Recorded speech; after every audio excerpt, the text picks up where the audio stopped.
Tá legal. Assim fica Boa fácil. noite a todos e a todas. Hoje é dia 10 de abril, 20 horas e 6 minutos. Vamos dar início à nossa palestra sobre o Comitê de Ética em Pesquisa, com a professora Ângela Bittencourt, nossa grande amiga do campus São Gonçalo, e já anuncio para todos que a partir de semana que vem ela passa a fazer parte do nosso grupo de orientadores da pós-graduação em docência para educação profissional e tecnológica. Olha que luxo para o campus Engenheiro Paulo Champagne. Nós teremos aí a coordenadora do Comitê de Ética e Pesquisa fazendo parte do nosso grupo de orientadores.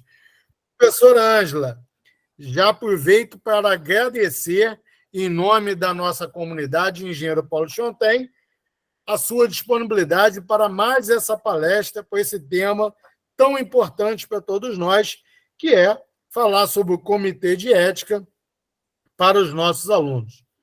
Passo a palavra para você e agradeço novamente a sua disponibilidade, Ângela. Queria agradecer a você, professor Ricardo, e ao professor Daniel pelo convite. Né? Eu me sinto muito honrada de participar com vocês. Assim, eu já fico esperando todo o semestre, né? Que eu sei que quando inicia o semestre vocês me chamam, né? Para que a gente possa falar um pouco sobre o Comitê de Ética e tirar essa coisa assim oculta que as pessoas falam que a gente faz, né? Então, eu agradeço muito a vocês por tudo que vocês estão fazendo pelo Comitê de Ética, ou pelos seus próprios alunos, né? A gente tem informado a outros campos, a outros cursos de pós-graduação, né?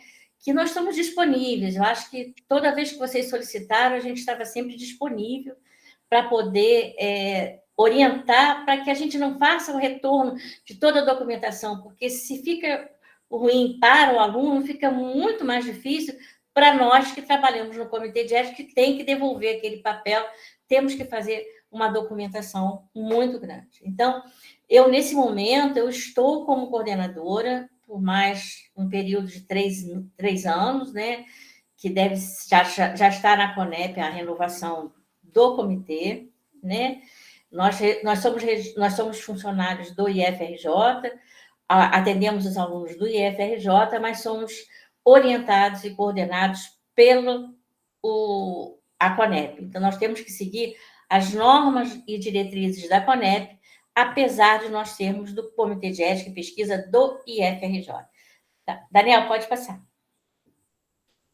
Então, nós fomos formados por 10 membros titulares. Isso aí é só norma, não tem problema, não. Tá? A partir de agora, nós temos 10 membros titulares, nós estamos só com um membro da sociedade civil e um secretário, todos eles portariados pelo nosso reitor, né? É vedado também que metade dos participantes seja da mesma categoria profissional. Então, nós temos gente da área de exatas, da biológica, da agrárias, da humanas, da social, da saúde, da linguística. Né? Nós temos já praticamente 7 áreas do CNPq, cada um com a sua diretriz, né? E o membro da sociedade civil. Né? Por que isso? Porque, na realidade, se você tivesse tudo de uma mesma área, nós temos muita gente da área de saúde. Nós temos 5 membros da área de saúde, apesar de ser profissões diferentes. Um é farmacêutico, são 2 fisioterapeutas, 2 terapeutas ocupacionais e um professor de educação física. Apesar de serem profissionais de áreas diferentes, nós somos considerados da área de saúde. Então, a gente não pode mais receber nenhum membro para fazer os pareceres do comitê que seja dessas áreas. Pode rodar. Eu quero dizer também para vocês que vocês podem interagir com a gente, tá? Conforme vocês tiverem dúvidas, vocês vão passando para a gente, porque aí a gente vai tirando as dúvidas de vocês, que fica mais fácil. Né? O que cabe ao pesquisador? O que cabe a vocês da pós-graduação? Fazer um cadastro na plataforma Brasil, porque a gente só pode receber a análise para fazer a análise ética do projeto se passar pela plataforma Brasil. Vai ter quando você for cadastrar o projeto, ele vai ter um protocolo, né? que esse protocolo vai fazer tudo que você precisa. Vai ter um número do CAI, né? E ele vai enviar para o CEP. O que acontece? Algumas vezes, quando você faz o cadastra o projeto todo, faz tudo direitinho, na hora de enviar pelo CEP, você se esquece de mandar para enviar. Nós tivemos alguns casos, e muitos casos, né? Pelo menos um por mês acontece isso. Você não quis ver meu projeto não apareceu, você manda por e-mail para o CEP. Aí a gente pergunta, por favor, dá uma olhadinha se você acabou de enviar. Né? Isso aconteceu com um pesquisador nosso que está acostumado a fazer isso, que está acostumado a fazer essas coisas e não mandou. Assim, gente, eu estou reclamando com você e nem mandei. Então, tem que prestar bem atenção na hora de enviar. Enviou essas documentações todas, aí vai para o secretário, ele vai ver o protocolo, ele vai ver se está tudo certinho, se a documentação foi toda, e aí ele vai indicar a relatoria.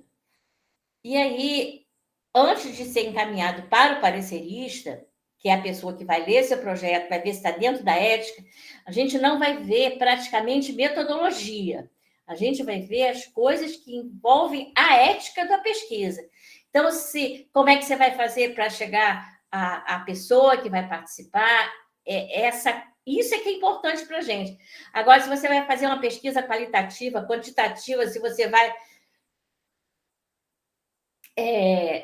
utilizar pesquisa de Bardan, isso para a gente não interessa, né? O que interessa para a gente é quais instrumentos que você vai utilizar para que a gente possa avaliar se há um potencial de risco ou não do projeto que você está fazendo, né? Então, cabe ao coordenador dirigir, supervisionar e dar os treinamentos do CEP, né?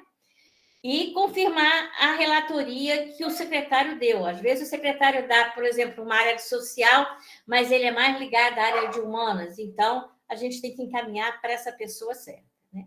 Pode passar. Então, nesse tipo de encaminhamento, aí quando a gente tem a resposta do CEP, né, na reunião, o parecerista recebeu, avaliou, deu, e aí a gente faz uma reunião uma vez por mês, normalmente na primeira segunda-feira de cada mês, né? Aí a gente pode aprovar direto, que é o que mais a gente gosta, né? Ele pode cair em pendência, né? Olha, eu gostei. Ele pode cair em pendência, né? Você tem que ter um prazo até 30 dias para responder. A gente, às vezes, até leva um pouquinho mais, né? Senão ele pode ser retirado. E ele pode ser não aprovado, quando a gente percebe que já houve coleta de dados, né? Pode passar. Então, essa é a cara da Plataforma Brasil, tá? Os alunos de pós-graduação, nos casos dos alunos de pós-graduação e docente, até os casos de pós-graduação, o aluno mesmo é que faz, mas os casos de graduação, por exemplo, se o Daniel tiver um aluno de graduação que quer fazer uma pesquisa, quem tem que mandar o projeto é o Daniel, né? Mas se o Daniel tem um aluno de pós-graduação, ele que manda, né? E vai pelas áreas de conhecimento, tá? Essa é a capa da Plataforma Brasil, essa aí que é o meio complicado. Vamos lá. Pode passar, Daniel. Então, o que é você responsável, né? O pesquisador, você é aluno pesquisador, né? Porque aí você deixa de ser aluno para ser um pesquisador para a Conep, né? Você tem que apresentar o protocolo, quer dizer, o protocolo nada mais é do que sua pesquisa, tem que aguardar a decisão do Comitê de Ética, elaborar o termo de consentimento ou registro de consentimento, né? Tem que desenvolver o projeto conforme você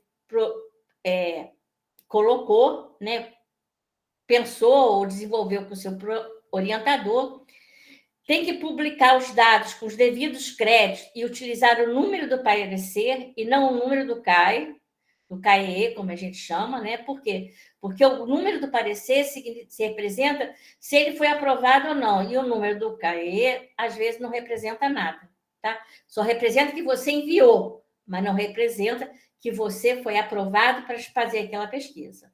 Elaborar os relatórios parciais, que a gente está pedindo semestrais e final, e apresentar documentações solicitadas pelo próprio parecerista, né, pelo comitê. E guardar todos esses dados e documentações durante 5 anos. Pode ir, Daniel. Então, esse é o primeiro passo do cadastro do pesquisador. Você tem que entrar na plataforma, né? Ele vai pedir login e senha. Login normalmente é o e-mail, a senha você escolhe, né? Então, você coloca para cadastro, né? A célula de identidade digitalizada, o currículo vitae, que pode ser o currículo Lattes também, um documento digitalizado em formato PDF ou JPEG com no máximo 1 mega, né? Porque é 1 mega, né? MD é mega. Por quê? Porque senão ele não vai ser anexado, tá? Ele não vai ser anexado e aí você vai ficar louca, vai perder todos os dados, aí você vai ter que ter pelo menos isso tudo antes de você começar a colocar qualquer coisa, tem que estar tudo isso separado, porque depois é só colocar. E a conta de e-mail ativa. Se por acaso vocês deixarem de utilizar aquela conta, vocês mandam uma notificação para o comitê de ética que a gente pode trocar essas contas, tá? A gente pode alterar só pelo comitê de ética que você consegue fazer isso. Pode passar, Daniel. Então, depois que você fez o cadastro, você entra de novo, faz seu login, né? E aí você vai receber, vai continuar dando acesso. Pode.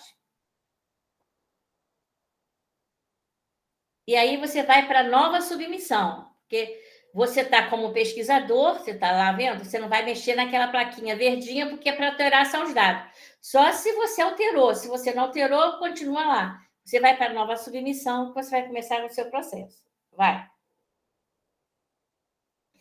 Aí você vai para a folha 2, acho que é a folha 2, em que você vai começar a cadastrar o seu projeto.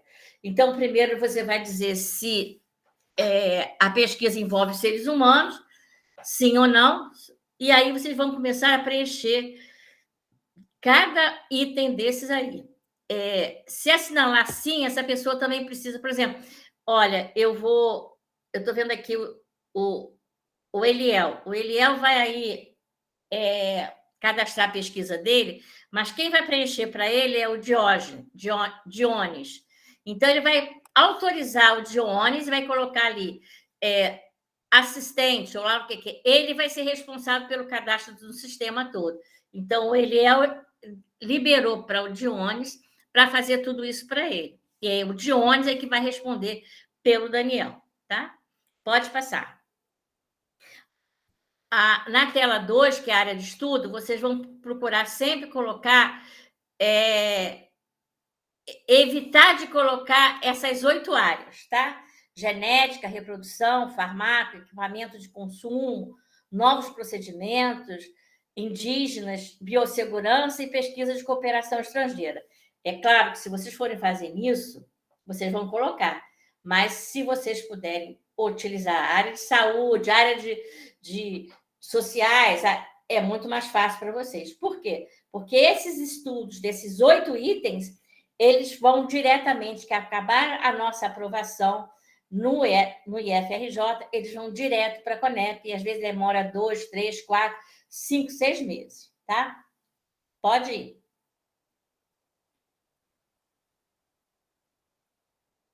E aí estão as áreas que é mais fácil você selecionar, que são as ciências exatas, biológicas, são as ciências do CNPq, tá? Pode ir. O desenho do estudo, né? O desenho do estudo é de observacional ou é intervencional ou experimental? Normalmente se coloca o desenho do estudo, o resumo da pesquisa, não é isso. O desenho se envolve o quê? O estudo envolve a identificação do tipo de abordagem metodológica.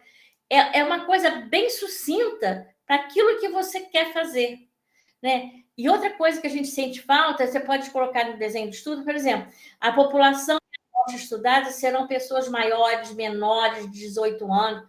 Por quê? Porque ninguém coloca isso, quem é o público-alvo. E aí, quando você chega no público-alvo, às vezes já está, teu processo está pronto.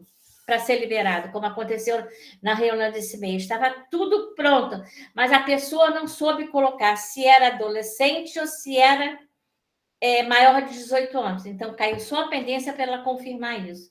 E a gente estava achando que é maior de 18 anos, mas vai levar, no mínimo, um mês para que ela possa responder. Então, por favor,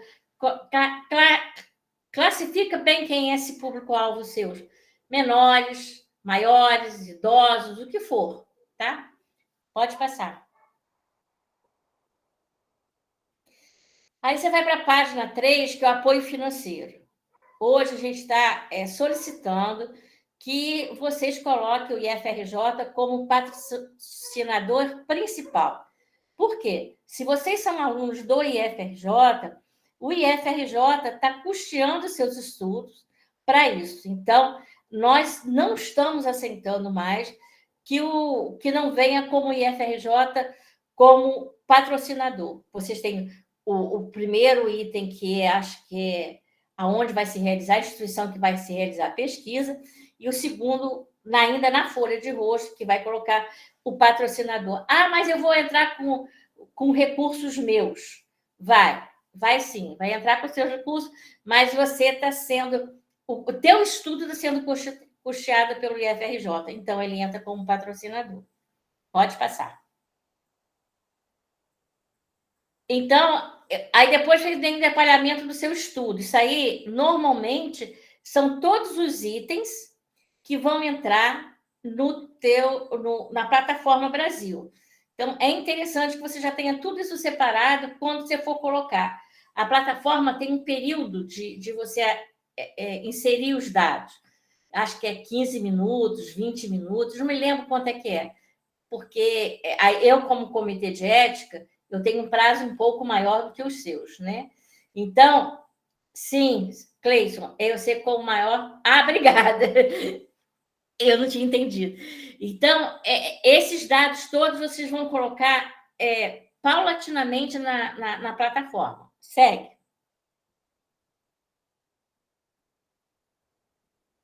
Existem também projetos multicêntricos. O que é isso, né?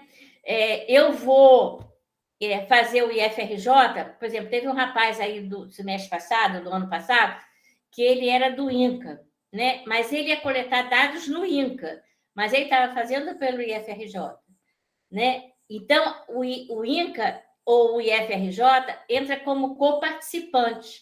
O que é isso? É uma instituição onde se coletará os dados. Se ele está fazendo pelo IFRJ e vai coletar dados no INCA, né? É o INCA que entra como coparticipante. Se ele está fazendo pelo INCA e o IFRJ é onde ele vai coletar dados, o IFRJ entra como coparticipante. E aí vocês vão anotando exatamente. O responsável é o centro participante, deve ser diferente da pesquisa principal. Então, por exemplo, não adianta eu colocar que eu vou fazer multicêntrico e dizendo que é o IFRJ e o IFRJ, não adianta. É o IFRJ e o INCO, o IFRJ, Secretaria de Saúde, Secretaria de Educação e por aí não vai. Pode passar. Né? Então, como instituição coparticipante, é aquela que haverá desenvolvimento de alguma etapa. Tem alguns lugares que você vai fazer pesquisa de sangue, pesquisa não sei o quê. Então, cada lugar você vai fazer pesquisa de sangue no laboratório X, pesquisa vamos dizer, de vista, exame de vista no laboratório Y, e por aí vai. E junta tudo, vai fazer uma coisa só. Então, quando você tem, por exemplo, teve uma pesquisa que foi desenvolvida em todo o Brasil. Então, cada uma dessas instituições tem que dar autorização. Não adianta dizer assim, olha, eu vou trabalhar com INCA, vou trabalhar com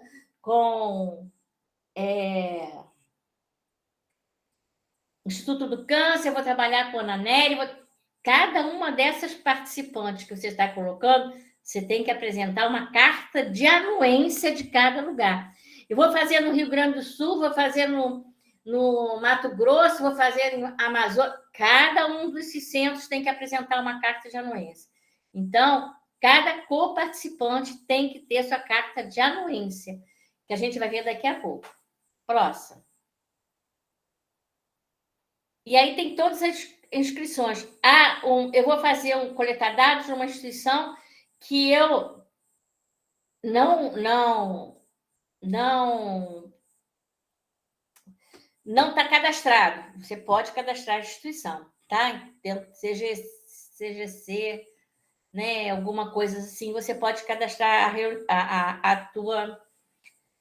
tua instituição. Algumas instituições, como do IFRJ, tem alguns campos que ainda não tem cadastro na plataforma Brasil. Então, a gente usa sempre o da reitoria. Próximo.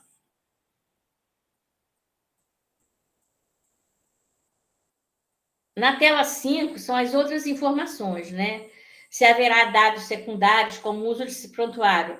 Tem pessoas que só vão utilizar dados de prontuário das pessoas. Existe um termo só para você cadastrar, né? Então, esse termo vocês têm que colocar. Vocês não vão trabalhar com sujeitos, vocês vão trabalhar com papéis, mas vocês precisam acessar os dados desses papéis que não são públicos. Se forem públicos, como os dados do IBGE e outras coisas nesse nível, não precisa passar pelo comitê de ética. Mas se você for utilizar, por exemplo, os alunos do segundo médio do curso de polo de front-end de informática, por exemplo, ele tem, porque você está colocando quais são os alunos, quais são os períodos, e alguém pode acessar. Então, vocês têm que ter autorização para você utilizar esses dados, tá? E aí vocês vão respondendo isso aí. Propõe dispensa de TCLE, que aí também é o TCLE ou RCLE, né? Se você disser, não precisa eu não preciso de autorização. Se você utilizar o TCUD, que é o termo de consentimento para documentos, você não vai utilizar o TCLE, porque você não vai ter as pessoas, né? Você vai utilizar os registros que a direção vai te disponibilizar. Então, a direção é que assume a responsabilidade de alguma coisa, algum evento negativo. Pode passar. Na tela 5, né? Aí vocês têm, quando você já preencheu todos os objetivos. Eu acho que eu vou falar daqui a pouco. Objetivos, passos, não sei o quê, vai gerar uma folha de rosto. Essa folha de rosto tem que ter 3 espaços. Um que você data e assina, um que o diretor do campus ou o coordenador de pós-graduação data e assina, e outro que tem que ter outro espaço em que o diretor do campus ou o coordenador de pós-graduação assina, que é do patrocinador. Eles têm que vir com os dados do que a pessoa é, né? Estão utilizando agora muita assinatura eletrônica, mas às vezes não preenche os dados, né? Tem muitos casos em que vem tudo assinado pelo diretor do campus, pelo coordenador, mas o pesquisador mesmo não assina. A gente está deixando até algumas vezes que não, sem data, mas é obrigatório dizer, por exemplo, eu sei que, por exemplo, que Ricardo é o diretor do campus Paulo de Fronten, mas eu não posso, porque eu conheço o Ricardo, dizer que ele é diretor do campus. Tem que definir o que é lá. Se na assinatura digital dele não está especificado o que ele é, a Conep não aceita. Não é que eu não aceite, é a Conep que não aceita. E aí você vai começar a anexar os documentos. Essa é a grande problemática, acho que, da plataforma, que é anexar os documentos. Está registrado ali, TCLE, Modelo de Termo de Consentimento Livre Esclarecido. Eu nem trouxe esse termo, eu trouxe o outro termo, que é o Registro de Consentimento Livre Esclarecido. Por quê? A Conep faz parte do Ministério da Saúde. Então, nós não tínhamos a obrigatoriedade de ter um termo só para a relação da área de humanas, sociais, educação, até informática para isso, né? Então, a gente fazia o quê? A gente usava o TCLE, que era um termo só da 466, que é a área de saúde. Há uns 3 anos atrás, eles criaram o registro de consentimento, que é praticamente a mesma coisa, com alguma diferenciação, mas que é para essas áreas específicas. né, sem ser saúde. Então, todo que fizer avaliação nesses termos tem que colocar. Não adianta vocês colocarem assim, TCLE, vai lá clicar no TCLE, aí você vai e anexa. Quando colocar o arquivo, ou em Word ou em PDF, não coloque asterisco, não coloque ponto, não coloque nada. O mínimo de caracteres que você puder colocar, você coloca, porque a plataforma não vai aceitar.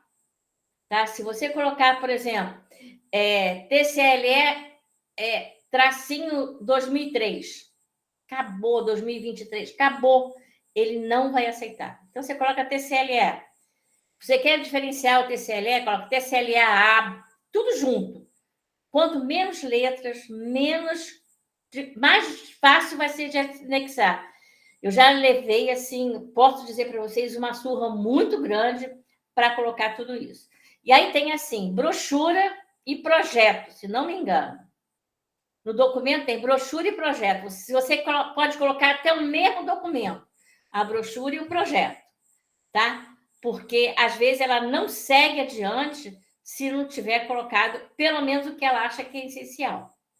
Depois que você anexou tudo isso, você vai colocar em avançar. Então, lembre-se, são vários documentos que vocês vão ter que anexar. Não adianta só fazer isso. Segue, pode seguir. Eu sei que eu trouxe a formulário novo que a gente tem, né, a nova capa do IFRJ, né, do Comitê de Ética, né? Então, que vocês têm aí os documentos norteadores. Qualquer dúvida, vocês podem utilizar o manual de pesquisador do usuário, que tem lá em todas as coisas que podem acontecer. Pode ir, Daniel.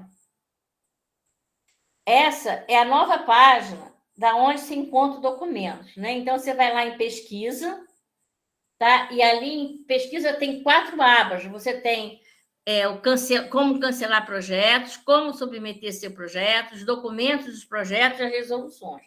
Ou clicar ali documentos.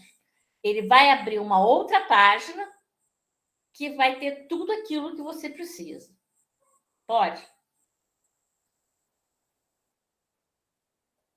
Essa é a página que ele vai abrir dos documentos, né? Então, eles estão colocados aí colorido para chamar a atenção daquilo que você tem que assinar, aquilo que não precisa assinar. Então, existem alguns documentos que vocês têm que mandar assinado. Outros, como RCLE, você não pode mandar assinado, né? Então, a gente tem colocado o máximo de esclarecimento possíveis para que as coisas não voltem. Próximo, Daniel. O calendário. Nós tínhamos um calendário até há pouco tempo, até acho que março, em que você tinha uma data limite para você encaminhar os projetos, né? Aí a gente conversou também com a Conep, e a Conep orientou que é por demanda, né? Então, assim, você chegou a um limite por exemplo, de 18 casos, 20 casos por reunião, os outros passam para o mês seguinte. Como é que a gente faz esse controle? A gente faz o controle pela ordem de entrada. Então, conforme for colocado lá. Então, por exemplo, mês passado a gente tinha um limite ali para abril, né? Dia 24/3, né? De março. Né? Então, a gente tinha colocado o limite de 24/3, chegaram projetos, depois do dia 24/3, eu não enchi a cota. Então, eu falei assim, eu não vou perder essa coisa, se eu ainda posso mandar mais uns 2 ou 3 casos, por que eu vou esperar para mês que vem? Então, a gente optou por cortar esse horário, essa coisa, mas pedimos primeiro a orientação à Conep.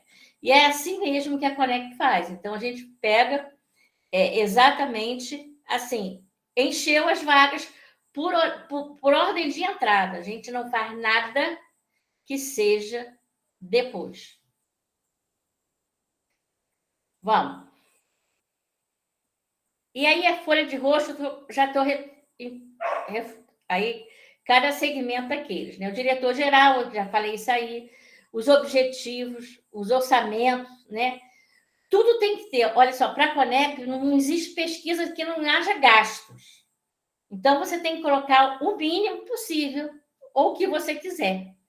Mas o orçamento e o cronograma, vocês têm que vir datados e assinados. As pessoas mandam, pega a folha e manda. Não adianta, gente. Se qualquer um pode fazer aquela folha, né? Se tiver sua senha, faz o que quiser, né? Então, você vai colocar introdução, objetivos e metodologias, orçamento e cronograma, referências. Agora, olha só. Esses objetivos, esse orçamento e o cronograma, eles têm que ser idênticos nos projetos e na plataforma. Não adianta eu colocar na plataforma que eu vou começar no dia 20 de maio e no meu projeto eu estou dizendo que eu estou começando no dia 20 de julho. Vai cair em pendência. Então, quando registrar, tem que registrar exatamente igual. Tudo tem que ser exato. É um copia e cola o tempo todo. Por isso, você faz o seu projeto e dali você tira e coloca para não haver erro, né? E os riscos e benefícios? Olha, a Conep fala que toda pesquisa ela tem risco. Toda pesquisa tem risco. Se ela coloca que toda pesquisa tem risco, na nossa página do IFRJ, que é ifrj.edu.br/CEP/documentos, você vai ter lá uma lista total de riscos, tanto para pesquisas online como para pesquisa presencial. Então, o que você colocou ali, aí já é o contrário. Os riscos e benefícios tem que ser igual ao registro de consentimento, né? Porque se não for, vai cair em pendência. Então, não deixa cair em pendência, é só recorte e cola, gente. Recorte e cola. E enviar os currículos lá. Ora, Daniel é meu orientador. Jones é meu orientador. O Daniel e o Jones vão colocar... O Eliel vai fazer orientando do Daniel. Então, vai colocar o currículo dele, mais o currículo do Daniel dentro da plataforma. Por quê? Porque isso é uma pendência da Conep. Eu já sei quem é Daniel. Eu estou conhecendo o Eliel agora. Gente, eu estou falando esses nomes que estão aqui, tá? Aparecendo para mim. Então, as outras 20 pessoas, eu não sei quem são, né? Então, eu estou falando, tem o Cristiano, e tem o Eliel, e tem Cleilson. Então, eu estou falando dessas pessoas. Pode passar. Eu coloquei ali que a Conep, o CEP não avalia pesquisas já começadas. Então, por isso, você tem que colocar muito bem seu cronograma. Você tem que colocar o seu cronograma, você vai mandar, vamos dizer que coloque hoje na plataforma. Tudo que você já fez até hoje, a plataforma não vai aceitar.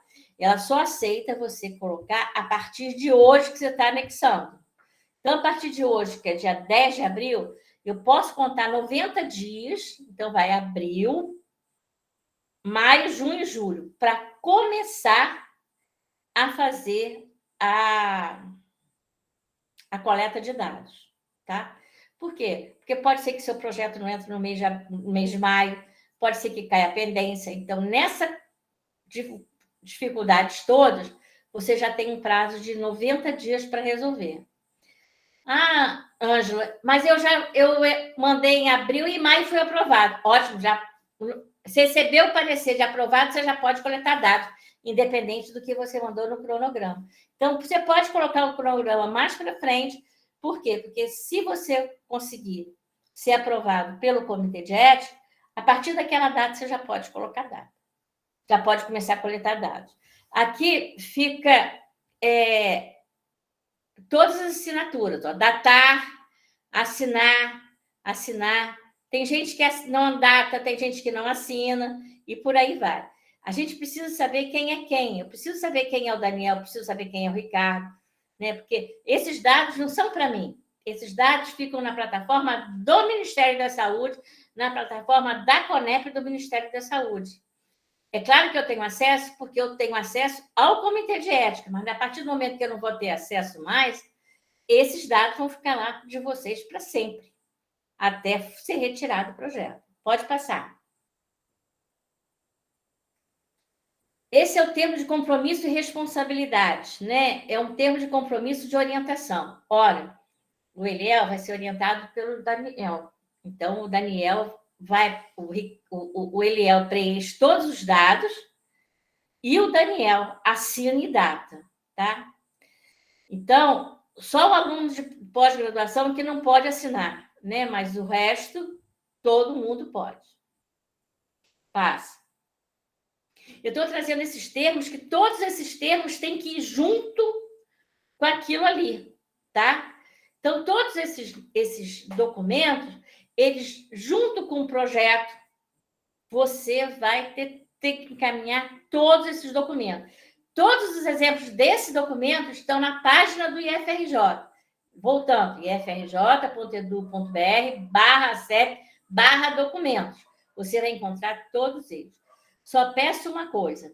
Não precisa essa página que está escrito assim, ó, eu, entre parênteses, nós, declara, entre parênteses, declaramos. Se você fazer uma pessoa unitária, individual, é eu, Daniel, tá lá, declaro que cumprirei o compromisso de submeter à plataforma os relatórios semestrais e final. Ponto. Gente, tira os vermelhos, porque o vermelho a gente coloca ali só para mostrar que pode ser, né? Mas tem pessoas que mandam o preto e o vermelho junto. Esses documentos têm que ser datados e assinados, tá? Próximo. Esse é o registro de assentimento livre esclarecido. A mesma coisa, o vermelho a gente coloca para poder orientar.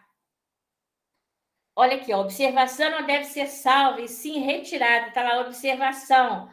Não pode ser feita em 2 linhas, 2 folhas.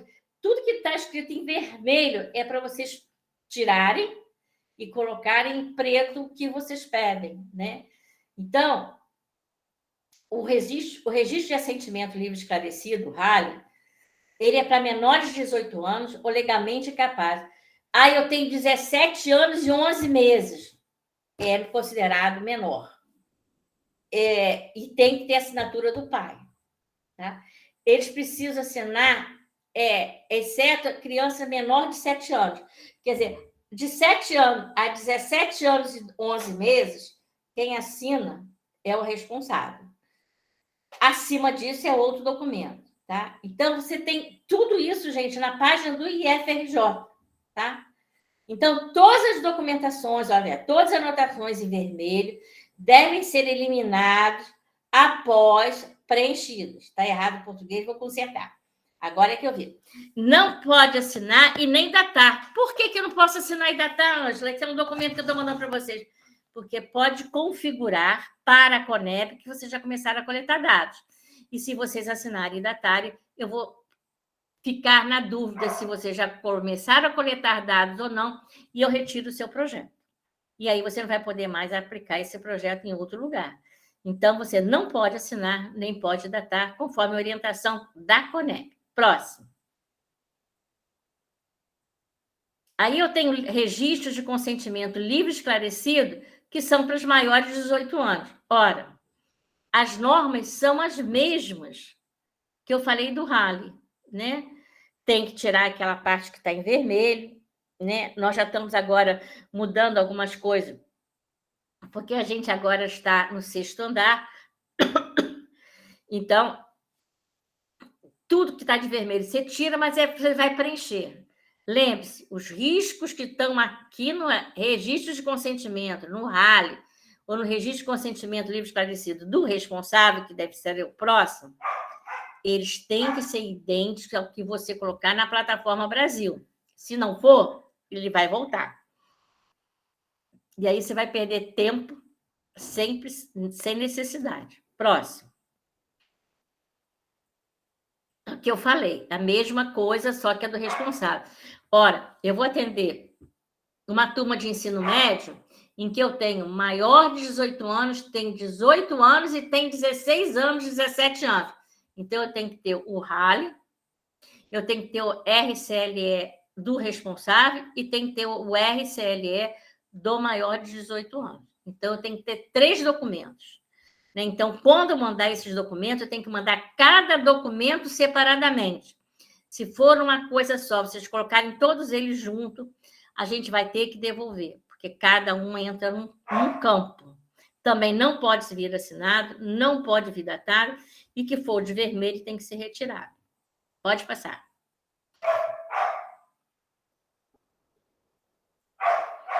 Termo de anuência institucional. Ora, eu vou fazer minha pesquisa no INCA.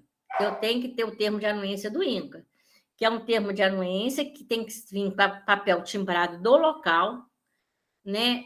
E que venha com assinatura.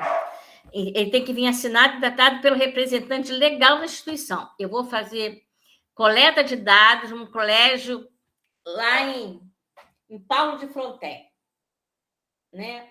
Em Miguel Pereira, vamos dizer assim. A professora do colégio do Miguel Pereira vai assinar esse termo de anuência e eu vou colocar junto com os documentos para levar. Então, eu já sei que você vai estar fazendo especialização no IFRJ Paulo de Fronten, mas que a coleta de dados vai ser na escola, né? Nessa escola lá de Miguel Pereira, e eu vou ter o termo de anuência dela, tá? Pode passar. Tem que colocar o roteiro de entrevista, de grupo focal, de tudo que você for fazer, como coleta de dados. O que você vai coletar dados? Aí eu vou fazer uma entrevista, eu vou colocar dados, documentos, eu vou fazer um grupo focal, eu vou fazer uma roda de conversa.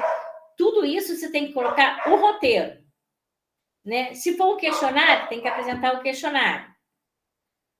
Eu acho que eu vou falar... Isso aí foi pesquisa presencial. Pode seguir. Olha quanto documento vocês têm que colocar. Né? Instrumento de pesquisa virtual. A Conep criou, acho que ano passado, retrasado, logo depois da pandemia, no meio da pandemia, uma lista de responsabilidades. E aí, Daniel, como é na área de informática, pode entender melhor do que eu, né? Em que faça, por exemplo, não pode ficar na nuvem quando você vai fazer pesquisa virtual os dados. Quando você for pegar o e-mail, você tem que saber quem vai te dar autorização para você pegar aquele e-mail. Então, por exemplo, eu vou pegar os e-mails da turma X. Então, você tem que ter autorização do diretor lá do campo, do chefe da secretaria, do coordenador, do coordenador do curso técnico, de que você vai poder pegar esses e-mails. Tem que estar explícito. Normalmente, a gente aceita como diretor-geral ou de coordenador da pós-graduação, tá? Vocês têm que colocar que, depois de feita a pesquisa, vocês vão salvar isso num HD externo, em algum outro lugar, e que você vai tirar da nuvem, porque a nuvem pode ter acesso a alguma coisa e alguns dados podem ser fechados, e aí você tem que tirar, né? Esclarecer muito como é que vocês vão convocar esses participantes online. Como é que você vai fazer? Qual o procedimento que você vai fazer? Você vai ser por telefone, vai ser por e-mail, vai ser por bola de neve, quer dizer, eu chamo o Eliel já conhece o Cleilson, já chama, já conhece o Johnny, já chama, já conhece o Daniel, e aí faz o Cristiano e vai fazendo uma bola de neve. Aí você tem que especificar muito bem isso, porque depois disso tudo, ele não pode ficar na nuvem, ele tem que ter um separado, num local separado e não mais virtualmente, tá? O questionário a ser visualizado e preenchido, ele tem que ter o RCLE na frente, né? Então, você vai fazer um formulário Google Forms ou algum outro, ele vem primeiro o RCLE, esclarecendo o que se trata a pesquisa, né?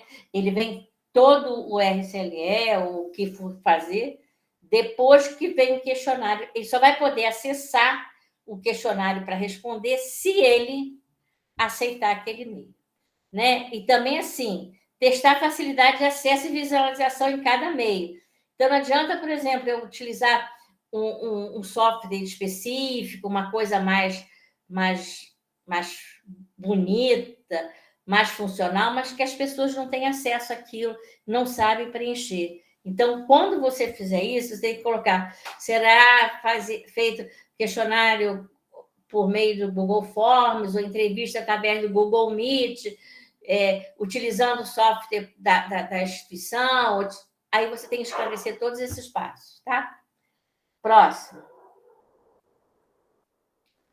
O cronograma. O cronograma que vocês colocarem aqui, e vocês têm que. Aí tem que datar e assinar. A parte vermelha, vocês já sabem que tem que retirar, né? Vocês vão colocar o cronograma igual ao que está no projeto, igual ao que está dentro da plataforma Brasil. Se não for igual, ele vai voltar quantas vezes vocês quiserem. Vocês não alterando, ele vai voltar 2, 3, 4, 5, quantas vezes vocês quiserem, tá? Segue. O termo de consentimento, o termo de consentimento, Ricardo, é da saúde. Ele, como isso é do Ministério da Saúde, está ligado ao Ministério da Saúde, eles não colocaram ainda o registro de consentimento, mas a CONEP exige que seja registro de consentimento desde 2020. Eu acho que mais ou menos isso, porque houve logo no meio da pandemia, a gente teve uma capacitação e eles colocaram que esse documento ele tem que ser pelo registro, não pode mais ser pelo termo, porque o termo é só para a saúde. Então, muita gente confunde isso ainda. O TCLE, o TALE, o TCLE do responsável. Eu estou falando sobre o registro porque vocês não trabalham muito com a área de saúde. Então, não adianta eu colocar termos de consentimento, porque vai fazer confusão. Apesar de estar na página da Plataforma Brasil, o TCLE, você tem que colocar RCLE, tá? Porque o secretário não vai aceitar se por acaso vier como TCLE um projeto de humanas, porque a CONEP, ela toma conta de tudo, parece que não, mas ela toma conta dessas coisas todas, e às vezes me telefona assim, no meio da semana, para me questionar em alguns dados, sabe? Então, a gente está tentando ter menos. Eu estou tentando ter menos telefonema na minha casa. Então temos que usar o registro. Sim, é sempre o registro. Por isso que eu não estou falando do TCLE, tá? Porque o TCLE é só para a área de saúde. Vai fazer uma pesquisa de saúde, você usa. E eu acho que o campo de vocês não tem muito a ver com saúde. Por exemplo, para fazer para a Realengo, eu só posso falar sobre o TCLE. Mas eu ainda tenho que falar sobre o registro, porque muitas coisas da área da saúde são pesquisas humanas e sociais. Então, lá eles podem usar tanto o TCLE como o RCLE, mas vocês não. Aí é o orçamento. Gente, o orçamento é um outro documento que tem que vir datado e assinado, e vocês colocam, eu não vou gastar nada. Você vai gastar tempo de internet, você vai gastar papel para imprimir para os orientadores, você vai gastar tinta de impressora, qualquer coisa, porque a CONEP diz que nenhuma pesquisa não pode ter custo. Então, você coloca o custo que você vai querer colocar aí. Por exemplo, eu estou vendo uma amiga minha que vai fazer um custo de... Vou fazer um documentário. Se ela vai fazer um documentário, ela vai ter que arcar com os custos do documento, né? E ela tendo que arcar com os custos do documento, ela tem que colocar aí, eu vou gastar tanto de filmagem, tanto de não sei das quantas. Então, ele tem que saber que vai ter os custos e isso aí vai ser para conhecimento que ela vai gastar alguma coisa. Eu não vou gastar nada. Você coloca pelo menos uma resma de papel e acabou, tá? Mas está lá o orçamento. Próximo. Termo de utilização de imagem de som. Olha, o Cristiano me falou que ele vai fazer uma pesquisa em que as pessoas vão fazer pela internet, né? Vai usar o Google Meet, e ele vai gravar a imagem e o som das pessoas, né? Então, ele precisa desse termo assinado. Ah, mas eu vou fazer pela internet. Ele lê o termo. Olha, eu, fulano de tal, não sei o quê, lê, tá?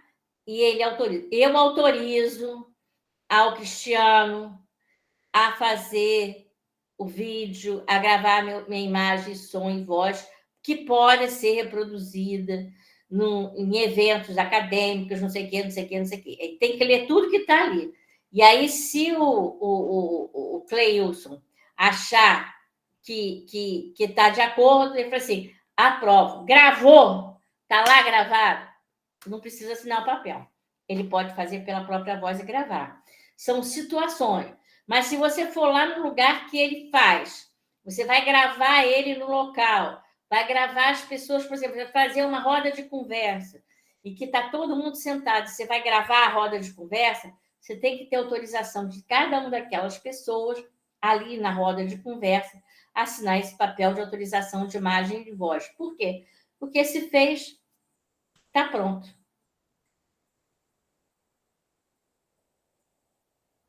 O que você quer falar, Ricardo, que eu não estou vendo? O que você está falando aí? Então, na Fala. realidade, a gente está com um grupo de alunos desenvolvendo. Vão entrar com um questionário para identificar a percepção de usuários a respeito da interface de um jogo. Tá? E as perguntas são focadas na melhoria do desenvolvimento do jogo. E a pergunta deles está relacionada a esse questionário precisa passar pelo CEP? Não, se ele vai saber, se o usuário vai falar só sobre o jogo, ele não precisa. Mas eu vou te falar uma coisa: se ele quiser publicar esse projeto, esse trabalho, que eu acho que deve ser um trabalho muito interessante, ele vai ter que passar pelo CEP. Tá? Compreendi. Se aí o que a gente faz? O que a gente sugere? Que passe. Porque agora as revistas são cada vez mais fechadas. Para você ter uma revista de repercussão, você tem que ter passado pelo CEP sempre. Né? Então, eu aconselho a passar pelo CEP. Se você fizer tudo certinho, aí você usa esse termo aí de imagem e voz, você usa isso certinho, em um mês você está liberado.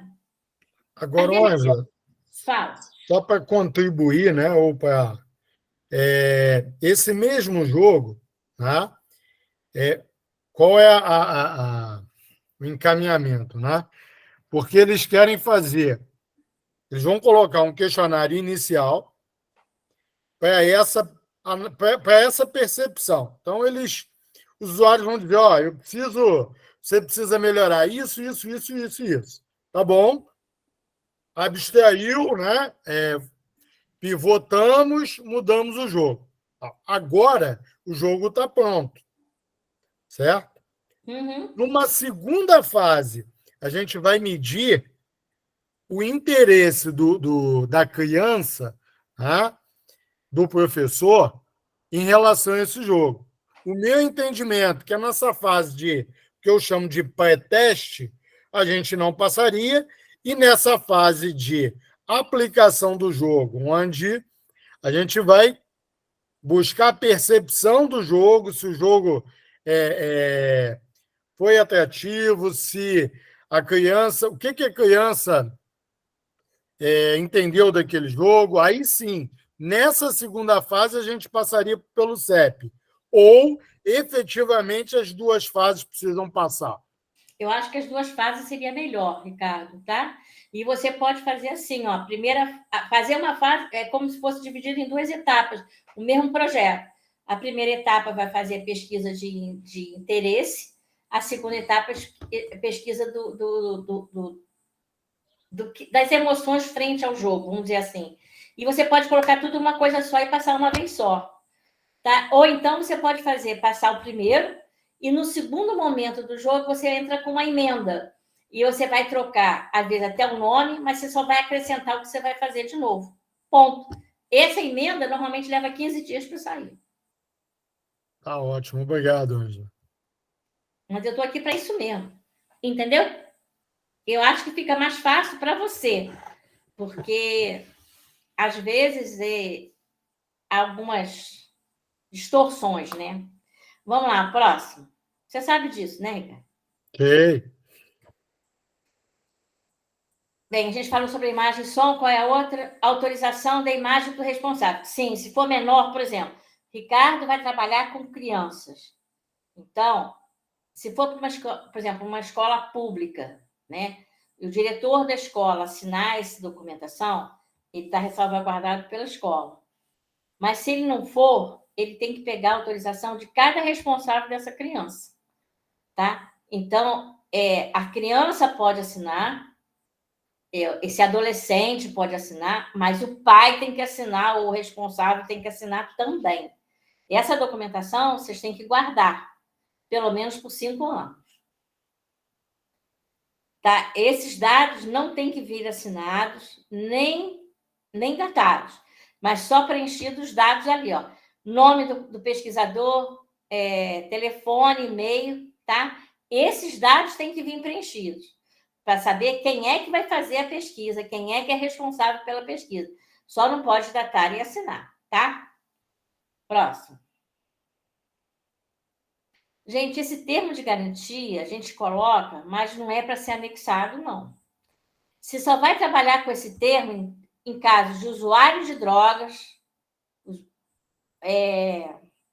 moradores de rua e prisioneiros. Como eu acho que vocês não vão trabalhar com esse tipo de pessoas, eu acho. Então, esse termo de garantia não funciona. Tá? Esse é só para esse tipo de pessoas. Pessoas que são consideradas de uma alta vulnerabilidade social, eles não podem aparecer. Já houve um caso, e eu sempre repito isso sempre, porque sempre são pessoas novas, em que a pessoa, um traficante, participou de uma pesquisa e tinha um papel desse, né? Isso pode ser feito até por celular, tá, gente? Não precisa ser um termo que você vai colocar para ser impresso, né? O que acontece? A pessoa foi presa com um papel desse e o pesquisador teve que responder um processo, tá? Por quê? Porque ele estava com esse documento, o cara foi preso, foi considerado, ele tinha, além de ser traficante, mas outras coisas, outras acusações, e aí ele teve que responder dizendo que não era nada, que fazia parte de uma pesquisa. A sorte dele é que tinha passado por um comitê de ética, não foi o nosso, graças a Deus, mas ele estava todo alicerçado com isso, né? Então, assim, esses termos aí eu procuro evitar de usar, né? Porque é específico, tá? Próximo. O currículo Lattes de todos os participantes envolvidos. Então, por exemplo, o Daniel, o Jones, são orientadores e co-orientadores do Eliel. Então, tem que colocar na plataforma ou o link, ou você pode colocar um papel, declaro, por devido dos fins, que fulano de tais fazem parte da pesquisa. Aí colocar, por exemplo, Daniel, o link do Lattes dele, o Jones, o link do Lattes dele, e o seu link. Manda, assina e manda. Pronto, não precisa só colocar o Lattes, você pode colocar tudo numa folha só e esclarecer o que é. Próximo. E aí é o final, gente, é aí que eu te falei. Olha só, existem 2 momentos daí que é importante, né? 3 momentos, né? Aí eu gosto de utilizar sempre ali no prazo até a publicação dos resultados. Por quê? Se você colocar 6 meses, daqui a 6 meses você tem que renovar. Se você colocar 1 ano, sua pesquisa durou mais, você vai ter que renovar. E aí por diante. Se você colocar até a data de publicação do resultado, ou 5 anos, você tem um tempo suficiente para você poder preencher, fazer pesquisa, fazer relatório, fazer tudo que você quiser, e aí fazer isso, né? Eu faço sempre assim. Estou colocando eu, Ângela, né? E ali, ó, não aceitamos os termos de projeto, não vai para o CEP. Não aceitando esses termos aqui, ó, é um cliquezinho pequenininho que você faz com o mouse, ele não vai sair dessa página. Vai voltar 500 vezes e não vai sair dessa página.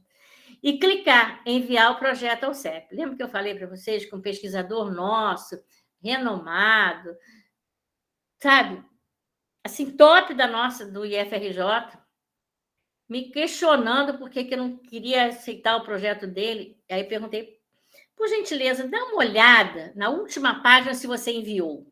E ele não tinha enviado. Então, são coisas que são pequenininhas, mas que atrapalham, porque se você não clicar aí, ele não vai chegar para mim. Ele vai ficar parado, tá? Eu acho que não tem muito mais coisa não, Daniel. Dá uma olhada aí. As nossas deliberações, né? Eu posso aprovar, né? Eu posso aprovar com pendências em que vocês têm que, no máximo, 30 dias para responder. A gente até deixa 60, tá? Porque às vezes demora para chegar, para as pessoas verem, para depois voltar. Ele pode ser não aprovado quando a gente já percebe que já foi feita a coleta de dados. Ele pode ser arquivado quando o pesquisador descumpre os prazos de resposta de pendência. Por exemplo, eu recebi um projeto agora de pendência de 2022, de começo de 2022. Ele já fez a pesquisa toda, gente. Ele não vai ficar esperando. Agora que ele lembrou de fazer, a gente considera isso como arquivado. Ele é suspenso quando, por exemplo, algum tipo de coisa pode ter interrompido por motivo de segurança. Então, por exemplo, quando começou a Covid, todo mundo estava fazendo presencial, teve que tudo suspender para transformar tudo com online. Então, ele foi suspenso por segurança da vida da gente. Ou retirado, quando o pesquisador solicita retirada. Então, nós tivemos essa semana exatamente uma coisa dessa, esse mês. Uma pesquisadora lembrou, né, que o projeto dela já tinha acabado em 2010, 2012, e pediu para ser retirado. Próximo.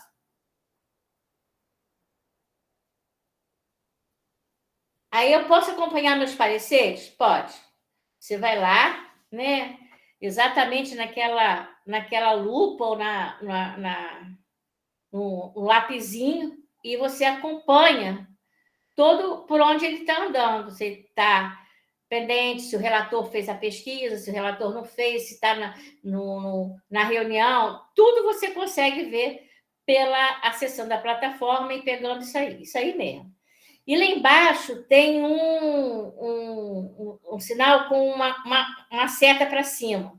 São as notificações. Então, os relatórios finais, semestrais, emenda, tudo que você quiser, você faz por ali. Você clica isso aí, ele vai abrir uma página de notificação e você escolhe. Eu acho que a próxima página é de notificação.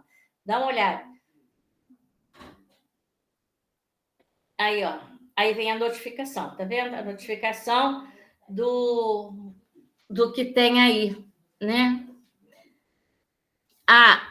Quando você envia, ele chega esse negócio aqui, ó. Projeto enviado ao CEP com sucesso. Tá? Então, você tem certeza que foi lá e ele entra aqui embaixo na situação, ele vira assim, em recepção e validação do CEP. É esse aqui que você acompanha, tá? Pode passar. Bem, caiu em pendência seu projeto. Você manda uma carta de pendência, resolvendo assunto por assunto. O que caiu? Pendência 1, atualizar cronograma. Aí coloca assim, em resposta à pendência 1, atualizar cronograma, o cronograma foi atualizado. Aonde? Na plataforma Brasil, no projeto, no papel de encaminhar o cronograma. Lembre-se que alguns documentos têm que ser atualizados em todos eles, tá? Eu quero anexar, a gente pede para marcar onde você fez a alteração. Por quê? Porque se eu tiver que ler o seu projeto todo para descobrir onde você alterou, vai levar mais tempo se você marcar onde é que você alterou. Fica mais fácil. Próximo. Então, emendas e extensão, né? Emenda é quando você, como aquilo que eu falei para Ricardo, ele passa o projeto na primeira etapa, né? E depois ele justifica que vai ampliar por causa disso. E extensão é quando eu quero prorrogar o tempo de continuidade do projeto. Né? Lembra que eu falei que eu coloco sempre no maior tempo possível? Por quê? Porque enquanto eu tiver com o maior tempo possível, eu estou, por exemplo, fazendo pesquisa. Enquanto eu não tiver, se eu colocar 6 meses, 1 ano, eu às vezes ultrapasso, mas isso eu tenho que pedir para fazer uma extensão. Próximo, Daniel. Ângela, temos 2 perguntas aqui. Você quer que fale agora? Pode falar, porque acho que já acabou. Isso aí é a sua página do CEP. Bom, o Walker, né? Boa noite, estou fazendo um trabalho e gostaria de ver se o sistema de vigilância do solo, CISolo do Mato Grosso, atualizou o número de pessoas afetadas por áreas contaminadas. Saberia me responder como acessar o sistema? Obrigado.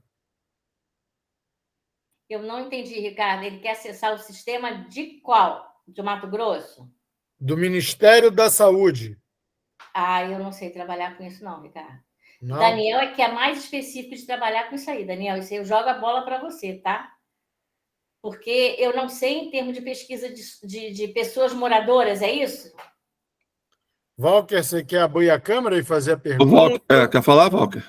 Isso, eu quero. Está todo mundo me ouvindo? Sim. Então, professora, eu estou fazendo um TCC... Boa noite, tá? Boa noite a todos. Desculpem. Eu estou fazendo um TCC que eu tenho um dado do Sistema Nacional de Vigilância do Solo, do Ministério da Saúde, e os dados não são de pessoas, tá? Eu gostaria de saber o seguinte, eu tentei acessar esse Sistema Nacional de Vigilância do Solo porque eu queria saber o dado que eu tenho é de 2014, que eu li de um outro trabalho, que esse trabalho de 2014 consta que são 34 milhões de brasileiros são atingidos de alguma forma por área contaminada. Aí eu queria saber se eu consigo acessar o sistema, porque é do Ministério da Saúde. Aí eu queria saber se eu consigo acessar esse sistema de vigilância sem passar pelo conselho. Ou porque quando eu fui acessar, eu só tinha... o acesso era só para chefe de executivo, sabe? Então eu acho que esse dado não é dado de pessoas, mas sim um número de pessoas afetadas, sabe? E eu entrei lá no front-end da página do Sistema de Vigilância do Solo e a gente, assim, cidadão comum não tem acesso a essas informações. Para eu tenho que fazer um login. E lá, pelo que consta, é somente ou chefe de Estado ou o Poder Executivo que pode acessar. Aí por isso que eu gostaria de ter uma luz de como conseguir uma informação atualizada. Entendeu? É isso. Eu vou te ficar devendo, porque na realidade... O Walker, eu tenho uns amigos que trabalham com parte de legislação ambiental, gestão ambiental, e eu vou perguntar, me lembra amanhã que eu procuro informação com ele e te falo. Tá bom, professor. Eles devem ter alguma coisa para me informar e eu falo com você. Entendi. Como eu vi que aparece relacionado ao Ministério da Saúde, né? E por isso que eu perguntei. Tá bom? Mas muito obrigado, viu, professor? De qualquer forma. Professor, muito obrigado também. Valeu, viu? Walker. Valeu, professor Anderson, quer contribuir em relação a esse tema? Opa, não, é outra pergunta depois. Tá ótimo. Só como para contribuir com o Walker, será, Walker, que se você fizer um encaminhamento através do teu programa de pós-graduação, de repente junto à coordenação, explicando, né, que o teu trabalho ele demanda esse tipo de informação. Sim. Será que através por e-mail da coordenação do programa você não conseguiria isso? Eu posso tentar. O instituto, de repente, sim, não sei se é no campus, né? Mas a gente pode ver se a gente pode te ajudar. Eu enviei o e-mail lá no comecinho do trabalho, mas isso já faz em meses já que eu enviei. Tinha um e-mail de uma pessoa lá de Brasília, né? E tinha um e-mail de uma pessoa lá de Brasília que eu mandei o e-mail para ela, explicando, né? Falando sobre. E já tem uns 3 meses já que eu mandei e, infelizmente, não foi respondido. Mas eu posso tentar por essa forma através da instituição, sim, professor, com certeza. E a uma coisa assim, que é importante ter esse dado atualizado, né? Isso. A Raila deu uma sugestão aqui que é muito bem-vinda. Obrigado, Raila. Ela diz o seguinte: verifique também a possibilidade de conseguir via lei de acesso à informação. Exatamente Isso aí isso. aberto, é uma Perfeito. possibilidade. Que, inclusive, o meu trabalho é sobre isso, né? Na verdade, é sobre lei de proteção, né? Olha que legal. Mas como o Brasil, ele, né, regido pelo princípio da transparência, então eu pensei, muito obrigado, Raila, eu pensei nisso também. Ô, professor, eu vou fazer dessa forma, muito obrigado aí, viu? Tá ótimo. Ângela, tem uma pergunta do Eliel e depois a do Anderson. O Eliel pergunta: em caso de questionários, tenho que desenvolver o roteiro de pesquisas ou posso colocar esse desfecho na parte metodológica? O CEP consegue identificar esta informação na metodologia? Vamos lá, ele tem que fazer, como é que é, o desenvolvimento de todo o projeto e o questionário, que tem que bater com as perguntas que ele vai fazer. Né? Como a gente detecta isso? Porque quem for dar o parecer do projeto dele é que vai dar essa junção, porque como a gente tem que ler todos os documentos, todas as formas, tudo que ele faz tem que estar correlato. Aquilo que eu falei, a gente não tem que ver na metodologia como é que ele vai utilizar a metodologia que ele vai utilizar, mas como ele vai afetar o usuário. Então, essa forma de afetar o usuário, esse questionário tem que estar bem certinho, bem fechado, para que a gente possa avaliar melhor. Está respondido, Eliel? Ou Positivo. você quer ir e fazer a pergunta à professora? Positivo. Obrigado. Obrigado. Professor Anderson, por favor, sua pergunta. Opa, professora, eu queria saber, eu estava desenvolvendo um trabalho e procurando, assim, na internet, o trabalho é sobre ciência de dados. Aí eu estava procurando alguns conjuntos, arquivos, né, de dados. Um deles que eu achei falava sobre a inscrição de eleitores em partidos, né? E, assim, para minha surpresa, em vez dos dados estarem de CPF, eu não lembro se era CPF ou o nome da pessoa, ou os dois, eu não estou lembrando. Em vez de estar anonimizado, estava, claro, o nome e o CPF, né? E, nesse caso, se eu precisar utilizar, eu tenho que anonimizar, o que eu tenho que fazer, ou eu não posso utilizar? Estava na internet aberto, né?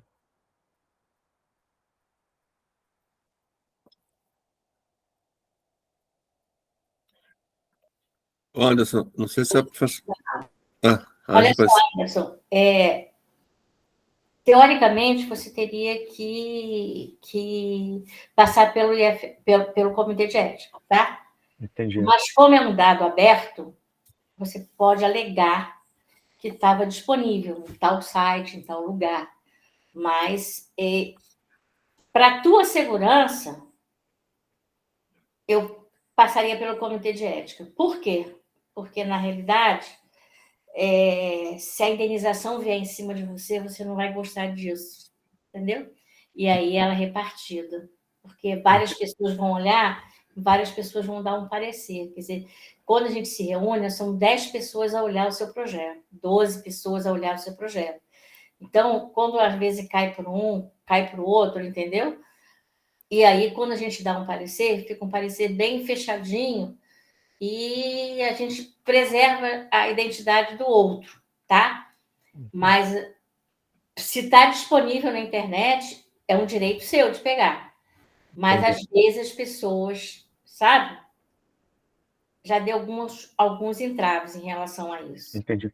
Porque em algumas coisas de ciência de dados eu tenho achado alguns arquivos, né, que a gente chama dataset.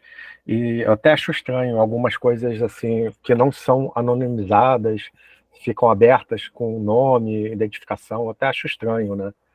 Mas a gente acha muito. Anderson, às vezes, permite uma colaboração, às vezes são dados que já estão disponibilizados há mais tempo, antes, por exemplo, da entrada efetiva da LGPD. A gente teve uns alunos ano passado que fizeram algo sobre isso.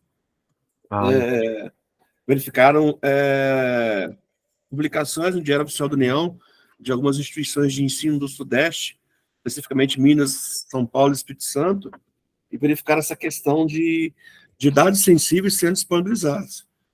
e tudo envolvido com a LGPD. Então, algumas dessas coisas já podem estar disponíveis há mais tempo na rede, porque do ano passado para cá começaram umas cobranças maiores, principalmente com a rede federal, essa questão de, né, mascarar CPF de pessoas, alguns dados que são mais sensíveis tendo que ser mascarados para não deixar disponibilizado para qualquer um acessar.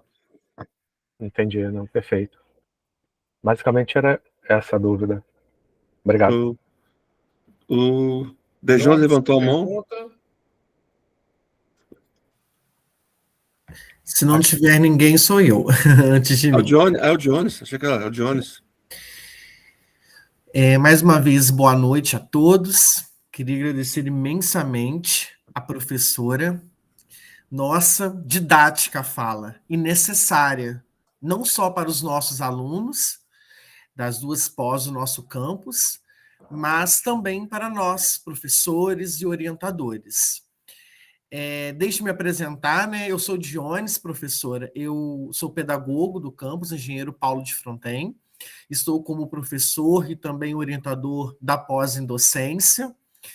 E a sua fala foi crucial para várias dúvidas que eu tinha, né? Enquanto servidor mesmo do FRJ, em relação a todas a todo o trabalho desenvolvido pelo Comitê de Ética e Pesquisa do FRJ, né? Enquanto professor e orientador também da pós em docência. Eu tenho alguns orientandos, né? Inclusive aqui presente, e eu tenho duas perguntas que elas são mais, assim, digamos, pedagógicas mesmo. E eu gostaria de dialogar com você. A primeira delas é a seguinte: frente a todas essas etapas que você apresentou brilhantemente para nós nesta noite, uma questão que eu lido enquanto professor orientador, e agora não só do FRJ, mas de experiências antigas minhas, é o tempo que nós temos para desenvolver a pesquisa, né? Geralmente orientando, principalmente se tratando de uma pós, e que a gente não tem muito tempo, passa muito rápido, né? O nosso tempo, o percurso do aluno na pós-graduação, bem como no mestrado, por exemplo. E aí eu queria saber o seguinte, minha primeira pergunta é a seguinte: qual o tempo que leva, por exemplo, quando a gente entra com todo esse processo na primeira etapa do Comitê de Ética e Pesquisa do FRJ, até a gente ter uma resposta, né, sobre a continuidade dessa nossa pesquisa, né? A senhora deixou bem claro que não se pode ter já começado, isso aí eu entendi. Mas para a gente começar, e aí qual o tempo geralmente desse retorno do Comitê de Ética e Pesquisa, levando em consideração esse pouco tempo que a gente tem numa pós-graduação, né?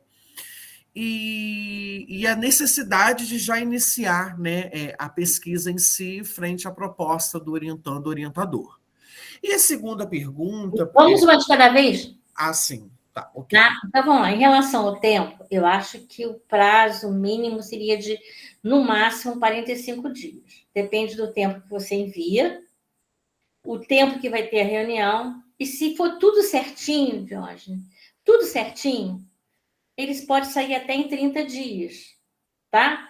Porque eu estou fazendo essas reuniões com vocês, e vocês raramente caem muita pendência em Paulo de Fronten. Por quê? Porque a gente fala, Ricardo e Daniel já assistiram essas reuniões, assim, acho que umas 4 ou 5 vezes. Então, aquilo já fica na cabeça deles. E qualquer dúvida, Daniel me manda um zap. Permita-me só uma parte, Jones, para te ajudar. Os dois que nós submetemos ano passado ao CEP, foi do Daniel e do Flávio, se eu não me engano, foi final de junho, início de julho, a submissão ao CEP. Eles defenderam em dezembro. Com tudo, submeteram o CEP, veio a resposta, cadastraram tudo direitinho, ou seja, foi bem rápido. A gente achou que ia demorar um pouco mais, mas foi bem rápido as respostas, ou seja, de julho a dezembro, estava tudo feito do ok. Eles defenderam em dezembro. Aliás, um não defendeu, porque foi o dia que minha esposa faleceu, e defendeu em janeiro.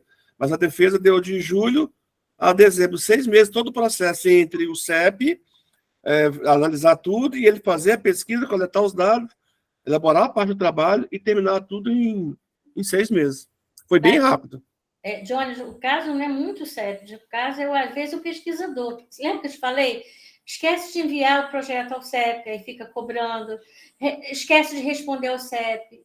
Né? Então, assim, a demora, às vezes, não é nossa. Porque se colocou, por exemplo, cai muita impendência documental. As pessoas não assinam o documento, as pessoas não escrevem. Eu falo, tem que ser copia e cola. O que você escreveu num lado, copia e cola do outro.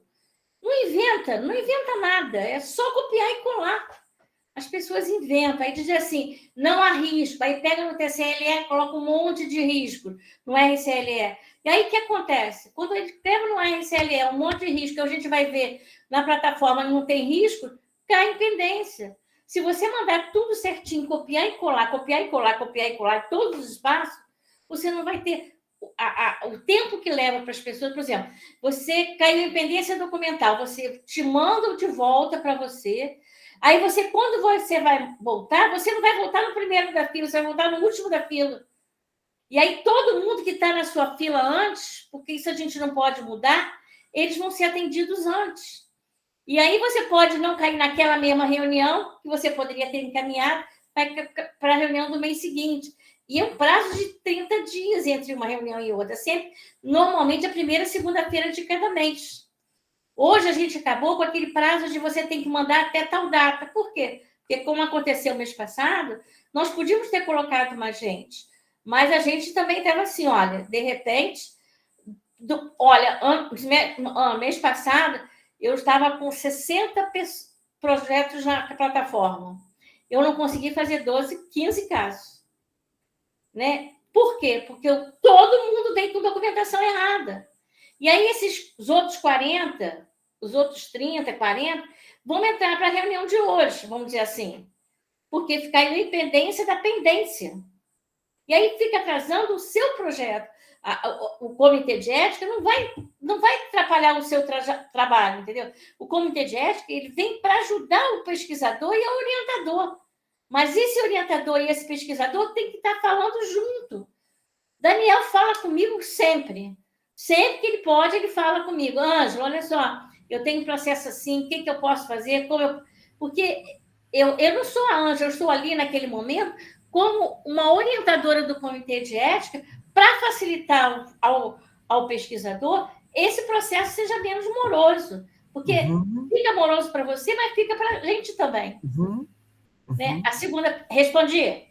Respondeu e já até introduziu a resposta da segunda. A minha segunda pergunta, ela é muito assim, talvez uma pergunta assim, muito, não existe pergunta boba, né? Mas é uma pergunta assim que, para mim, enquanto estudante, eu estou terminando meu doutorado agora, enquanto estudante, enquanto professor, enquanto orientador, é algo que muitas das vezes me gera uma dúvida. Quando submeter ao comitê de ética em pesquisa? Eu sempre fico com essa dúvida, Ângela.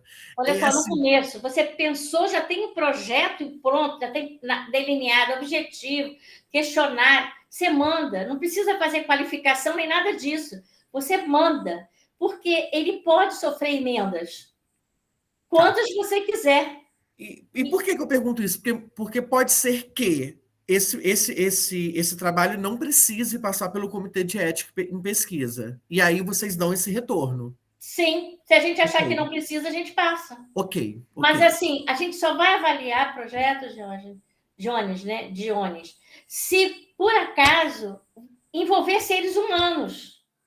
Por exemplo, um outro que estava falando, ele vai fazer uma pesquisa, não sei aonde, mas se no circuito dele, algum momento... Ricardo está falando da pesquisa lá dos jogos. Né? No momento que ele vai perguntar, pode ser que alguém coloque uma posição dele. Né? Então, por exemplo, o que você acha do jogo? Quais as emoções que você sente perante o jogo? Sei lá, o que no primeiro momento. Se alguém colocar uma posição dele em relação àquele jogo, ele pode ser considerado como coleta de dados anterior. E aí ele não vai aprovar o projeto dele. Você está entendendo? Então, na segunda etapa, a característica está certa, ele vai trabalhar com a criança, ele vai trabalhar com não sei o quê. Mas no primeiro momento, ele pode não ter esse papel forte, tá? Mas vai interagir com o ser humano. E pela Conep, qualquer um que faça a entrada, que passe o ser humano fazer alguma coisa, responder um questionário sim ou não, é só se for pesquisa de opinião pública. Se ele configurar o trabalho dele como pesquisa de opinião pública, ele só vai poder sim, não, mas sempre tem que apontar. Isso não está funcionando, eu gostaria de ver. Já é a opinião da pessoa, então é da pessoa, a pessoa tem que fazer. Então, você vai ter essas questões, você já manda logo. Por quê? Porque você pode fazer quantas emendas for necessário, você pode alterar até o título, você pode alterar as pessoas. Nós temos um formulário dentro da nossa página, que é nessa página aí, que está lá. Notificação de emenda, está lá. Mandou o título. Por quê? Porque se você fizer isso e mandar para a Conep, o seu parecer continua o mesmo, tudo direitinho. Tem gente que vai fazer um projeto na última hora, no último momento, a banca final resolveu mudar o título. Não pode. Você entende? Por quê? Por que não pode? Porque na Conep está registrado que o menino é feio. Não é feio o menino, entendeu? É diferente. Então, eles fazem isso no último momento, no relatório final. Que aí a banca não tem assunto sobre a plataforma Brasil. Entendeu o que eu estou dizendo? E tem esses conflitos que tem que ser decidido. Muito obrigado, professora. Mais uma vez, gratidão. Eu que agradeço a oportunidade. Mais alguma coisa, Ricardo? Fale, Léo. Eu tenho duas perguntas também. Primeiramente, né, boa noite a todos, né? E também gostaria de externar, né, todo o meu agradecimento, né, e pela riqueza desse momento, dessa reunião. A primeira pergunta é sobre a pesquisa de campo, né? Se ela tiver uma ação presencial e ela também tiver ações online, torna-se importante utilizar o termo de autorização de uso imagem e voz? Só que aí tem uma ressalva dentro desse ponto, né? O processo de coleta de informações, ele vai ser feito por meio de observação e não terá ali aquela questão do tratamento de imagem e voz, né? E as ações também no formato online, elas não serão gravadas por questões de segurança, né? Até para que a gente possa ter esse respaldo. Léo, você vai gravar, não é isso? Não vai ter nenhum tipo de gravação. Na verdade, só vai ter um momento online ali, realmente, para a gente fazer a ação, e também a presencial vai ter o Go Live ali da ação, só que não serão gravadas e nem a gente vai utilizar nenhum tipo de gravador para fazer coleta de voz. Será somente observação. Não precisa encaminhar o projeto, o imagem e som, tá? Perfeito. Não sei se era isso que você queria saber, mas não precisa. Se você não vai fazer nenhum tipo de coisa, a gente está falando isso quando, assim, por exemplo, vou fazer uma gravação, por exemplo, no Meet, né? Então, se eu vou fazer uma gravação no Meet, aquilo, a pessoa tem que autorizar a imagem dela e a voz dela ser gravada. Isso acontece muito com pesquisa com LGBT, né? Em que os alunos, os pesquisadores vão até lá, né? Além de ser um grupo considerado vulnerável, né? Você tem que ter muito cuidado, né? Então, tem que ter autorização dessas pessoas, né? Então, a gente tem certos zelos em relação a esse tipo de público. Mas se você vai fazer uma pesquisa de campo, não sei aonde que você vai fazer, mas a gente tem que saber esses cuidados. Por isso que eu falo tudo para você selecionar, como aquele termo de garantia. Você não vai usar o termo de garantia, você não vai fazer no presídio, então você não vai fazer com usuário de drogas, você não vai fazer com morador de rua, vamos dizer assim. Por que você vai ter o termo? Tem pessoas, Lilian, que mandam toda a documentação. Tem gente o RCLE de tudo, manda tudo que está escrito ali na página do CEP, a gente devolve tudo. Porque se tiver alguma coisa escrito recusado, eu não consigo seguir adiante. Então, eu tenho que encaminhar para você Entendi. tirar o documento. Tirando o documento, eu posso dar... Eu esqueci de falar isso. Continuidade ao seu projeto. Senão, ele não... A plataforma não permite que eu encaminhe para qualquer parecerista. Então, você manda aquela quantidade toda de documento, a gente verifica o que tem que ser feito, aquilo que for recusado vai ser reencaminhado para você como pendência, para você retirar ou complementar algum dado, né? Neste caso, aí pode deixar bem específico ali na metodologia, o espaço que vai ser utilizado. Sim, Perfeito. tem que ser, na metodologia é para isso. A gente, como que eu falei, a gente não verifica como você vai fazer a leitura dos dados, nada disso. A gente vê como você vai aplicar esses dados. A nossa preocupação é a ética em cima dos usuários, dos participantes da pesquisa. Hoje é colocado participante da pesquisa. E não sobre o método. Isso aí é você com o seu orientador. Ótimo. E a última pergunta é sobre o desenho do projeto, né? Foi falado também que é bacana estar claro a questão do público-alvo. Considerando essa informação, a gente pode considerar que o desenvolvimento dessa parte é como se fosse um resumo refinado, né? Só para a gente ter uma referência. É isso assim, mesmo, é um resumo. O principal parte do desenho é colocar o público-alvo, tipo de pesquisa, se é observacional, se é analítica, né? É uma coisa bem pequena, só para você situar, vai ser pesquisa de campo, no local tal, com gente assim, né? Vai visar isso e acabou. É uma coisa pequena, não é um resumo grande que você faz no trabalho, mas é uma coisa pequena para que as pessoas possam ter noção do que você vai fazer. Muito obrigado. E aí, mais alguma pergunta? Mais alguma pergunta, pessoal? Daniel, tem mais algum slide? Está sem áudio.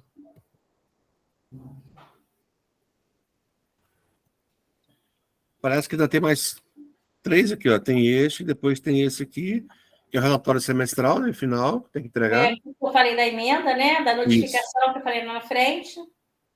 Depois tem esse aqui. Que é também o relatório final, que é aquilo que eu já falei lá na frente. Como excluir o projeto. A única coisa é como excluir o projeto. Excluir o projeto, gente, é só colocar na lata de lixo, tá? Pegar o projeto e encaminhar para a lata de lixo. Em seguida, clique na lupa, que vai abrir. Não, já é só isso. Clique na lupa, que vai abrir, né? Depois de aberto, lixo, que é a apreciação do projeto, e coloca na lata do lixo. Né? Tem pessoas que não sabem como fazer isso, e a gente ainda colocou aí. E a senhora falou... E o último, aguardamos o projeto. Aguardamos o projeto. A senhora falou dos cadastros. O ano passado mesmo, por exemplo, nos 2 que foram submetidos ao CEP, do Daniel e do Flávio, não tinha o campus Paulo de Fronteira, teve que usar o da reitoria. Sim. É só quando você for fazer o cadastro, né? Lá no teu projeto, inserir o campus Paulo de Fronten com o CNPJ, porque eu só posso fazer pelo CNPJ. O CNPJ nasce da reitoria. Não, mas se você tiver o CNPJ de Paulo de Fronten, pode... Não tem, nós estamos vinculados à reitoria, por isso. Ah, então tá bom. A gente ainda está vinculado à reitoria. Aí, quando nós conseguimos a nossa independência, tivermos o nosso CNPJ, teremos o nosso campus lá, nosso nome lá. Porque tem alguns campos que tem, outros campos não tem, a gente está colocando tudo para a reitoria. Sim, show. Bom, quero agradecer aí, em nome da comunidade do Campus Engenheiro Paulo de Fronten, essa palestra maravilhosa da professora Ângela Bittencourt. Antes de encerrar, eu convido todos que quiserem, né, abrirem as câmeras para a gente registrar aí uma foto. Tá? Daniel, se você puder fechar também o slide. Não vai deixar o slide aparecendo, pronto, aparece, não? Ou não, deixa? Não. Fecha, né? Não, vou fechar. Deixa eu tirar da gravação. Só para terminar aqui, 2 palavrinhas só. Qualquer dúvida que vocês tiverem, e-mail cep@ifrj.edu.br, né? A gente lê todo dia, a gente acessa o e-mail, a gente responde com uma certa frequência. Normalmente sou eu que respondo, normalmente, né? Os e-mails do CEP, né? Então, qualquer dúvida, professora, eu não consegui fazer, eu estou com... Pede, a gente pode fazer um meet, como eu fiz aqui, eu faço com cada um individualmente, né? Tiro as dúvidas, né?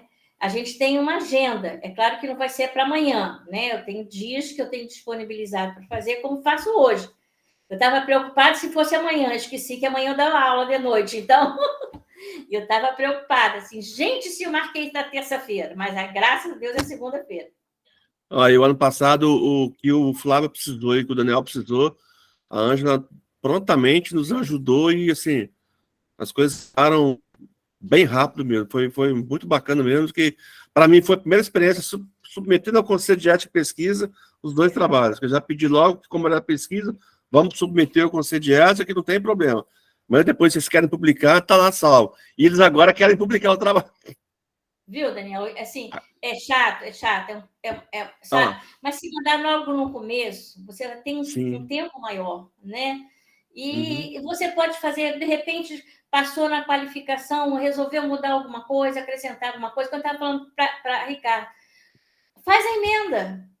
Gente, a emenda, normalmente eu faço de 15 em 15 dias, eu faço liberação de emenda, porque a gente faz uma reunião mensal, né, que tem todo o colegiado junto, e eu tenho como direito, como no momento estou como coordenadora, de fazer liberação de emenda e notificações. Então, normalmente, emenda e notificações, eu não espero a reunião.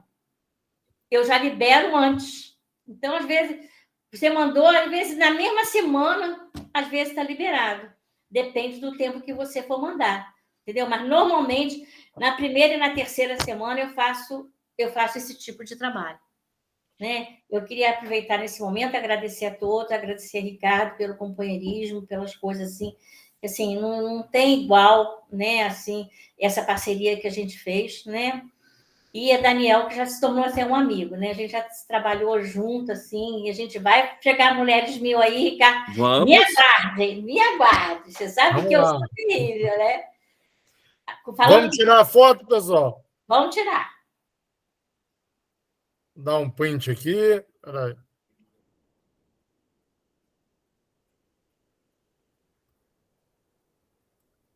Tá ótimo. Agradeço a todos, tá? Muito obrigado a todos. Estou encerrando a gravação. Fiquem com Deus e boa semana. Ângela, podemos postar esse slide lá na página do nosso